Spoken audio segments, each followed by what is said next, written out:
சூரியனை ஆய்வு செய்வதற்காக கடந்த செப்டம்பர் 2ஆம் தேதி ஆதித்யா L1 விண்கலம் விண்ணில் செலுத்தப்பட்டது.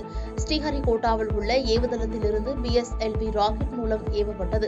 விண்ணில் செலுத்தப்பட்ட 63 நிமிடங்கள் மற்றும் 20 வினாடிகளில் நீர்வட்ட பாதையில் வெற்றிகரமாக நிலைநிறுத்தப்பட்டது. இந்நிலையில் ஆதித்யா L1 விண்கலம் இன்று அதன் இறுதி இருப்பிட சுற்றுவட்ட பாதையில் நிலைநிறுத்தப்படுகிறது. இதுகுறித்து இஸ்ரோ அதிகாரிகள் கூறுகையில், ஆதித்யா L1 விண்கலம் இன்று மாலை சுமார் 4 மணிக்கு அதன் இறுதி இருப்பிடமான லாக்ராஞ்ச் பாயிண்ட் 1ஐ சுற்றியுள்ள ஹாலோ சுற்றுவட்ட பாதையில் நிலைநிறுத்தப்படும். விண்கலத்தில் உள்ள 7 சாதனங்கள் இந்த ஆய்வில் ஈடுபடும் என்றும், அந்த இடத்தில் விண்கலத்தை நிலைநிறுத்தாவிட்டால் அது தொடர்ந்து பயணிக்கும், சூரியனை நோக்கி கூட செல்லக்கூடும் என்று அதிகாரிகள் தெரிவித்துள்ளனர்.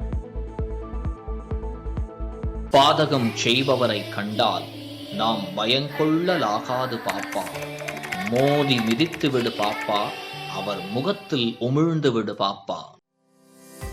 அண்மை செய்திகளை உடனுக்குடன் தெரிந்து கொள்ள இணைந்திருங்கள் இயம்நாடு தொலைக்காட்சியுடன்.